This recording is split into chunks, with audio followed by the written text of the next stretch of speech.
Hi, this is Remembering the Past, the show where we talk about people who died recently who've had a profound effect on our history, our society, or our culture. And tonight we're going to profile two African American women who both became cultural icons. The first is Diahann Carroll, who died recently at the age of 84. Beautiful, talented.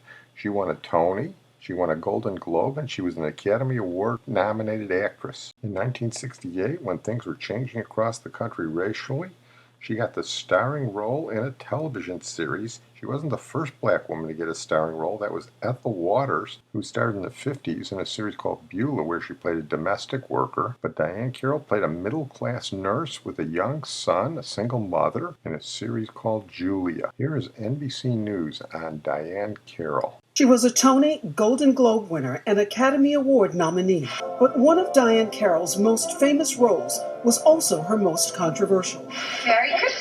In 1968, as Julia, she was the nation's first black woman to star in a television series not playing a domestic worker. With America in the midst of a tense civil rights movement, some critics said blacks had no time for comedy. Carroll was defiant. You must stop believing that the only thing that is valid for blacks on television is a documentary. Tonight, remembrances, including from Oprah Winfrey and Ava DuVernay. Beautiful and elegant, Carroll was born in New York in 1935. Her career was long and celebrated, with later roles on Grey's Anatomy and Dynasty. Yes, I didn't thank you for your present.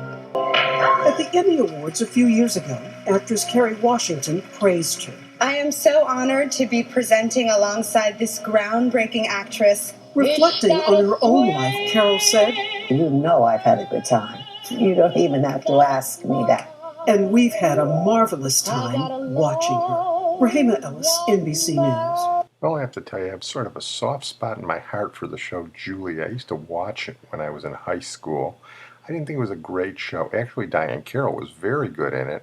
I wasn't crazy about Lloyd Nolan. I thought he was overacting a little bit. But the reason I watched it was because Diahann Carroll's young son was named Corey Baker, and they gave me the name Baker in high school based on that. Here's the theme song from Julia.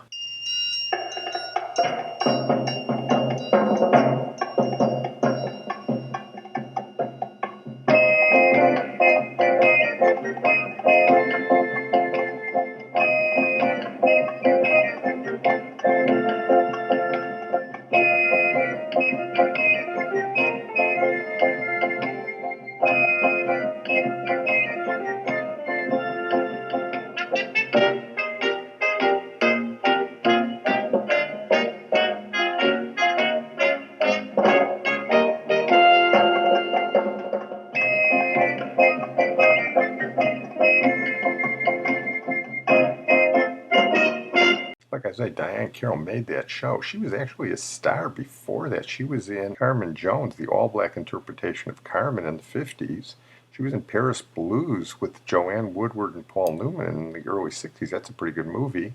And after Julia, she went on to have a co-starring role in Dynasty. So besides a great voice and being great looking, she had acting chops as well. And in real life, she didn't hold back. She spoke her mind. Here she is in an interview, and among other things, she got her start with Arthur Godfrey, which you don't hear about in most of the obits. Arthur Godfrey was a major star at that time, television and radio, simultaneously. I think he was possibly one of the biggest American stars. The Arthur Godfrey talent show was something that I wanted because I felt it was something that I could do. I was in the High School of Music and Art, and my friend, whose name was Alyssa Oppenheimer, we rehearsed sometimes together, and she played a lovely song called Tenderly, which became a hit by Sarah Vaughan, major hit. And I tried to emulate Sarah Vaughan. I was fortunate because they asked if I would come back again without my friend Alyssa. She was thrilled for me, so much so that she called me in the middle of the night and she said, you know, your name, I think you should change your name. I said, I don't care about my name. I just want to get on the show. No, she's very important because Diane Johnson, it's too boring. Why don't you call yourself Diahann Carroll? Take your first two names, invert them. And I said, fine, whatever you want. As always, I was more about the work of it. I thought if the work is good, they'll remember your name. I don't care what your name is. But that's where I got my name, Diahann Carroll. And I went back, and then I was on the show a couple of times. Then Arthur Godfrey was very, very attracted to my mother, Arthur Godfrey really loved pretty ladies. And I think that's one of the reasons that I was on the show so quickly. There were no representatives of myself in Hollywood for me to ask questions or mentor me, or it's called you're on your own, kid. Get out there and fight the battle. I won't call it racism. I will call it innocence. So many people knew nothing about black people at all. They didn't even sit with them here in California on a train or a bus. Everyone got into their non-integrated lifestyles and lived them, and then they went to work. So all of a sudden I appeared at 20th Century Fox and then NBC, and it was, what do we do with her? I had never seen Julia on camera or on film before, but I was quite young. So the image of what I thought was correct, I mean, who else were they going to turn to? Well, featured tonight is Jessye Norman, the singer who died at the age of 74. She was primarily an opera singer with one of the great voices in the world, but she transitioned to sing other things as well. Here is Julian Walker, the BBC4 Last Word, on Jessye Norman. A woman who was born into a musical family in Augusta, Georgia, and went on to win 5 Grammy Awards, perform to audiences around the world, and to sing in front of presidents and prime ministers.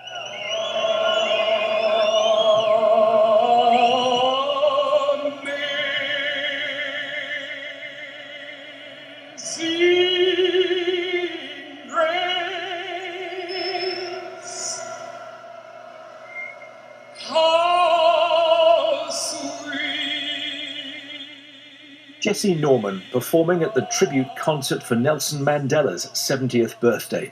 That was at Wembley in 1988. By then she was 20 years into a singing career which included operatic performances and solo recitals, numerous recordings, and plaudits such as this from the general manager of the Metropolitan Opera, who said she was, and I quote, one of the greatest artists to ever sing on our stage.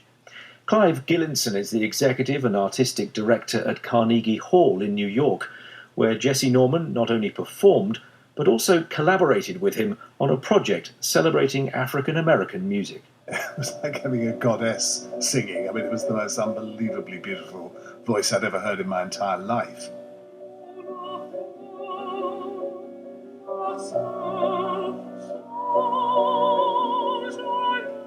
On top of that, she just had an absolutely riveting stage magnetism, but also totally naturally commanding attention. People tend to pigeonhole you, and I expect you object violently, but coming from a black middle-class family in the South, they say, yes, Baptist Church, Aretha Franklin, great jazz singers. Yes. Are you part of that tradition that just happened to go to opera? Are you from a totally different background? I don't think it is totally different. I was very involved in the church, but I was also very involved in other activities like Girl Scouts and Y-Teens and things like that. Norman Lebrecht is a music critic. She had a natural talent. She went to the right teachers. She went to the right university. Comes into the profession in her mid-20s. She came to London, and then she started singing mostly in Germany and in Austria. And then, at the age of 30, she took this remarkable decision to retire from opera, which I can't think of any precedent. I can't think of any other singer who at that stage in their career, when they ought to be just hitting the big role, said, no, I don't want any of this. And for 5 years, she wasn't seen or heard on an opera stage. And instead, she developed her repertoire. She became a concert singer with orchestras and a recitalist with pianist. And she developed a career that was completely out there on its own. Less I comprehend the world and all its capable. She was a huge presence on the musical stage. She was always large-boned, and then she became really quite large, and she was sensitive about that. She sued the Observer, I think, for remarking upon it, and then she sued a very small classic CD magazine, not only sued it, but went to the Court of Appeal and lost on both occasions.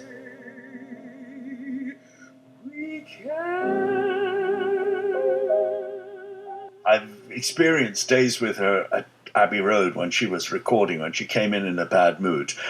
She could create an atmosphere, the like of which I think I've only experienced 2 or 3 times. I mean, all the lights are on and she could make a room dark. It was done in order, in the end, to make music in the way that she loved doing. Everything with Jessye was about the music. And some people mistake somebody being really demanding about the music as being idiosyncratic or diva-ish. To my mind, this was not Jessye. Because for Jessye, every single thing was about how can the music be best, how can she get the best possible results.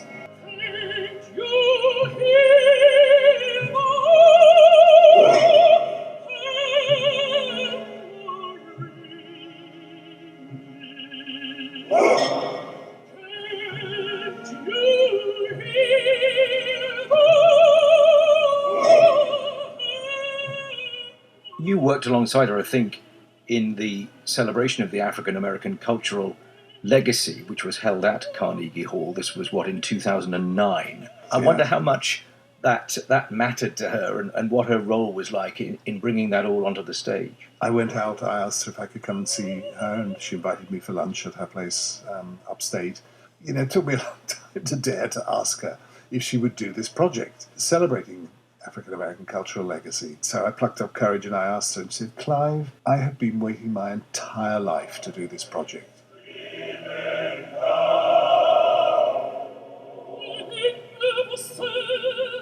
Do you feel very American? I'm not sure what I feel. I think I feel a bit of most places where I've lived. I'm sort of a mixture, I think. Does color matter to you? Well, I'm very proud of my race, if that's what you mean.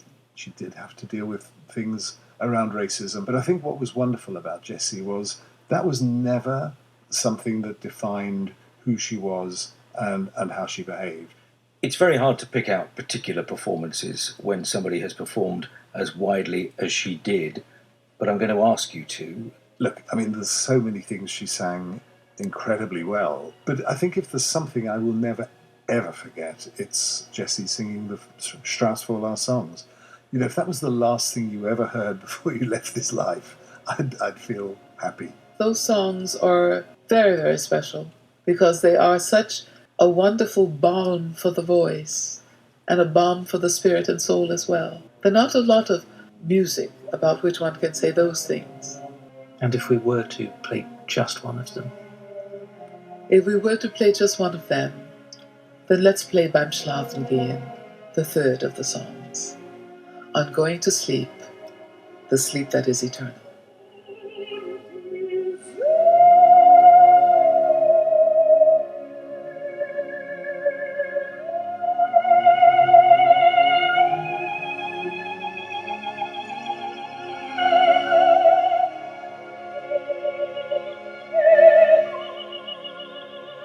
Here's Jessye Norman giving some advice to younger people. I tend to say to my younger colleagues, that we're not oracles just because we happen to have been in the business longer than they. But I would encourage anyone, a singer, a violinist, a pianist, a dancer, that the one thing that we must all do is to work and prepare and to be willing to enjoy the preparation process, because we spend much more time in rehearsal than we actually do on stage. Yes. And we have to make ourselves comfortable with the idea of preparation and the time that takes and the time that simply needs. And that would be probably my only advice, because not knowing anything about the person, their work habits or their work ethics or what they really want to do in their performance life, it would be, I think, rather sort of arrogant of me to suggest anything else. But certainly working hard is its own reward. Yeah. Well, I'm going to close on that note. I want to thank my producer and IT genius, Sid Taps. It's really interesting how Jessye Norman, a young girl from Augusta, Georgia, became one of the foremost interpreters of German opera in the world. But as I said, she also sang more popular music as well. And as a final tribute, we'll close with her singing the song made famous by Ethel Waters, who we mentioned earlier in the podcast, a little obit symmetry there, and then by Lena Horne, Stormy Weather. Don't know why there's no sun up in the sky. Stormy weather, said It's my man and I together. Keeps raining all